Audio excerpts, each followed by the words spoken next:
ላይፌና አሁን ላለሁበት እንኳን እኔ አብርሃም እንዴት ብዙ ነገሮችን አንገቴን ልታስደፋ ይሞክር ሰው ነው። የተፈጠረውን ነገር ላንተ መናገር አይጠበቅብኝም። በጣም ከይቅርታ ጋር የራሴን ህይወት እንድመራ አድርገኝ።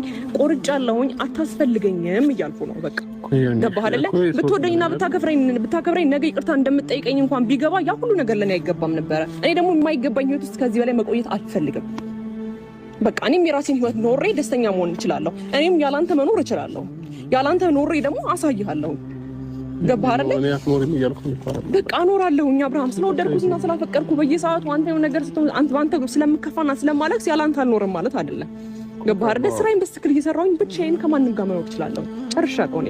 ስለዚህ ድጋሚም እንድትደውልልኝም አልፈልግም። የተመቸህን አንዴ ከፍቅር ጋር አንዴ ከሩታ ጋር አንተ እንደዚህ ይመቸኛል ብለህ የምታስበውን ህይወት ሙሉ መኖር ትችላለህ። ጨርሻለሁ አብርሃም።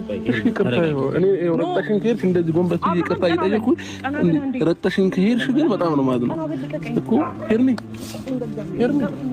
እኮ ይቅርታ ነው እየጠየኩሽ እኮ ነው ያለው። አብርሃም እንደዚህ ሲሆን አይተሽ ታውቂያለሽ? ይኸውልህ አዳምጠኝ አቤል፣ እኔ በጣም በብዙ መንገድ የተጎዳው ሰው ነኝ። ድጋሚ ተመልሶ እንደሚጎዳኝ አውቃለሁ። አቤል ልቀቀኝ።